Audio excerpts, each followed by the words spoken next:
League പറഞ്ഞിട്ടാണ് കേരളത്തിൽ സതീശനെ മുഖ്യമന്ത്രിയെ നിശ്ചയിച്ചത് ഞങ്ങൾ വിശ്വസിക്കുന്നില്ല. കേരളത്തിൽ കോൺഗ്രസിൻ്റെ പാർലമെൻ്ററി പാർട്ടി യോഗം കൂടി 63 പേര് ചർച്ച ചെയ്ത് അവരുടെ ഹൈക്കമാൻഡ് നിർദ്ദേശപ്രകാരം അവരുടേതിനകത്ത് വ്യത്യസ്ത അഭിപ്രായങ്ങൾ കാണും, ചിലപ്പോൾ അങ്ങോട്ടും ഇങ്ങോട്ടും സംസാരിച്ച് കാണും. പക്ഷേ അവർക്ക് അത്രയും ഭൂരിപക്ഷമുണ്ട്. ലീഗിൻ്റെ സഹായം ഇല്ലാതെ തന്നെ കോൺഗ്രസിനും ഘടകകക്ഷികളും ചേർന്നോടെ ഭരിക്കാൻ പറ്റും.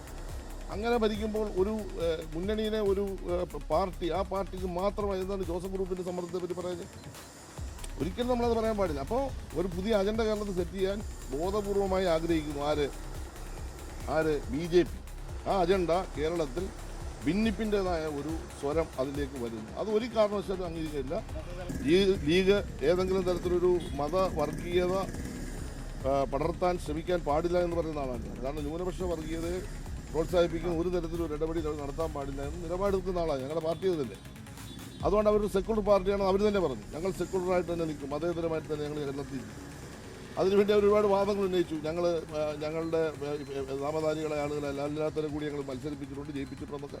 ആയിക്കോട്ടെ, അവരൊരു മതേതര പാർട്ടിയാണെന്ന് അവർ പറയുന്നുണ്ടെങ്കിൽ അത് തൽക്കാലം വിശ്വാസം എടുക്കുക, അത് നമ്മൾ അഭിപ്രായ വ്യത്യാസം പറയുന്നില്ല.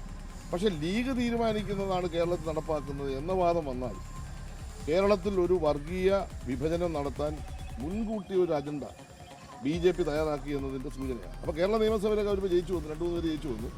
ആ അജണ്ട കേരളത്തിൽ അവർ സെറ്റ് ചെയ്യുന്നു എന്നുള്ള അപകടം നാം തിരിച്ചറിയണം.